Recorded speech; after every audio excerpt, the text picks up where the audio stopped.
अस्सलामुअलैकुम, आप देख रहे हैं के न्यूज़ चैनल। खबर शामिल करते हैं साहिवाल से।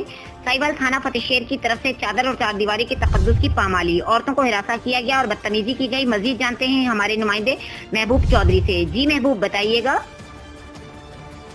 अस्सलाम वालेकुम, आप देख रहे हैं के न्यूज़ HD और मैं हूं मोहम्मद महबूब चौधरी। आज हम मौजूद हैं भुट्टो नगर गली नंबर 9 में। यहाँ पे एक बहुत ही अंदोहनाक वाक़या पेश आया है। चादर और चारदीवारी का तकद्दुस बहुत ही बुरी तरह पामाल किया गया है। थाना फतेहशहर से एक छोटी सी दरख्वास्त पर पुलिस आई है और उसने आकर इस घर में, ये मेरा कैमरामैन दिखाएगा, इस घर में ना सिर्फ ये कि सामान की तोड़फोड़ की है बल्कि औरतों के साथ भी बदतमीज़ी की है। चादर और चारदीवारी के तकद्दुस को बुरी तरह पामाल किया है। मैं ये पूछना चाह रहा हूँ कि पुलिस को किसने हक़ दिया है इस तरह बग़ैर इजाज़त घर में अंदर दाखिल होने का और ख़वातीन के साथ बदतमीज़ी करने का और उनको थप्पड़ मारने की धमकी देने का और इसके अलावा घर के सामान को तोड़फोड़ करने का। मेरा कैमरामैन आपको दिखाएगा। ये दरवाज़ा आप देख रहे हैं, यहाँ पे मेरे साथ ये दिखाएं आप, ये कैमरा मैन जो है ना ये दिखाएगा। ये देखें, इनके किराएदार हैं, इनका जो है ना वो घर का दरवाज़ा भी तोड़ा है उन्होंने और इसके अलावा जो है ना वो बदतमीज़ी भी की है इनके किराएदारों के साथ और इनके साथ भी बदतमीज़ी की है। आइए हम मुतासरा जो है ना वो घर है उनसे बात करते हैं, उनसे जानते हैं कि ऐसा वाक़या ये क्यों पेश आया। एक छोटी सी दरख्वास्त पर पुलिस वालों ने इतनी बदतमीज़ी, इतनी बदमाशी दिखाई है। ये आए दिन थाना फतेहशहर की जो पुलिस है ये गुंडागर्दी पर उतरी हुई है, ये बदमाशी पर उतरी हुई है। क्या कानून इनको ये सिखाता है कि ये आकर अपने दूसरों की माओ बहनों के साथ बदतमीज़ी करें? क्या इनकी माएँ बहनें नहीं हैं? क्या इनको ट्रेनिंग में ये सिखाया जाता है कि चादर और चारदीवारी के तकद्दुस को बुरी तरह पामाल किया जाए? आए हम बात करते हैं मुतासरा खातून से। अस्सलाम वालेकुम जी, बताइएगा आपके साथ क्या वाक़या पेश आया और पूरी तफसील बताइए। परसों भी इन्होंने आए पुलिस वाले आया आके इन्होंने बदतमीजी मेरे नाल की, थप्पड़ मूँह ते मारन तक ये मेरे को गए। फिर इन्होंने मैं क्या जो क्या तुहाडा ये हक नहीं बनता है इदां दी गल करन दा। वो कहंदा बीबी चुप करके बह जा नहीं तो तेनों असीं डाले च पा के लै जाना। अच्छा, हाँ जी। कल आए, कल भी इस तरह इन्होंने मेरे नाल बदतमीजी की आ। बखी इन पैन तक्कर जाते आ, थप्पड़ मूँह ते मन तक्कर जाते भी असीं गरीब लोग करके इस करके भी असीं कुछ कर नहीं सकते है।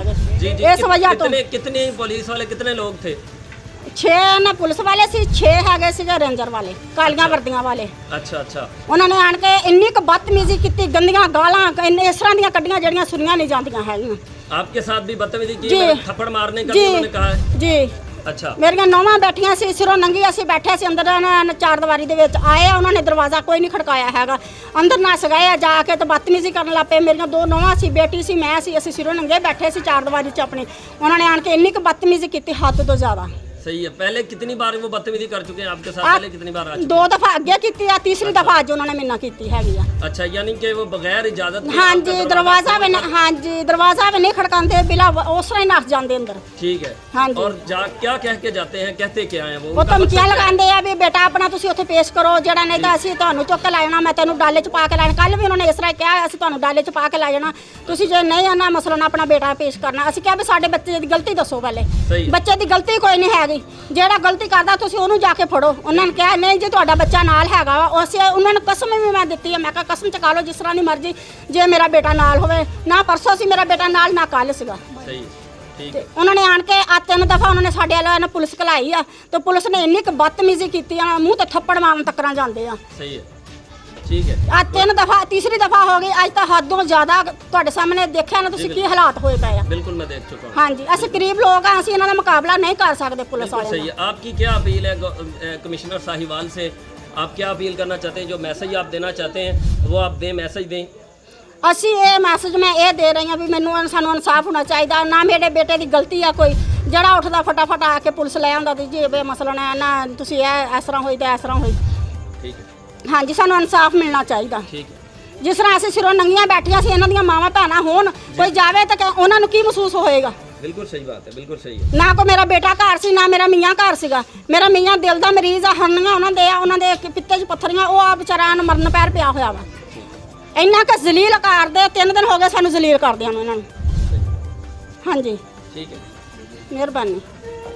जी नाजरीन, आपने सुना कि मुतासरा खातून हमें बता रही थी कि किस तरह पुलिस उनके घर में दाखिल हुई है। बगैर इजाज़त उन्होंने ना दरवाज़ा खटखटाया है, ना इजाज़त ली है। बगैर इजाज़त गुंडों की तरह, बदमाशों की तरह, जो हम फिल्मों में देखते हैं कि गुंडे दरवाज़ा तोड़कर अंदर दाखिल हो जाते हैं, इन्होंने रियलिटी में भी वो दिखा दिया है। इनको ना कोई माँ बहन की इज़्ज़त की परवाह है, ना इनको कोई हया है, और इनको ना अपनी कोई ट्रेनिंग की परवाह है कि हमें क्या ट्रेनिंग दी जाती है। ये एक सवालिया निशान है। कमिश्नर साहिवाल से मैं पूछना चाह रहा हूँ एक आम शहरी होने की हैसियत से कि क्या ये ट्रेनिंग दी जाती है? क्या पुलिस वालों को गुंडागर्दी सिखाई जाती है या अवाम के जान और माल का तहफ़्फ़ुज़ सिखाया जाता है? अगर ये हमारी जानों और माल के तहफ़्फ़ुज़ करने वाले ही हमारे साथ ऐसा सलूक करेंगे तो हम आम अवाम किधर जाएंगे? एक गरीब किधर जाएगा? पाकिस्तान का रहायशी किधर जाएगा? मेरी समझ से बालातर है कि उन्होंने इजाज़त क्यों नहीं ली, बगैर इजाज़त अंदर दाखिल क्यों हुए। फिर आप देख रहे हैं कि हमें बता रही हैं, ये मुतासरा खातून भी बता रही हैं कि ना सिर्फ ये कि उनके घर में तोड़ फोड़ की,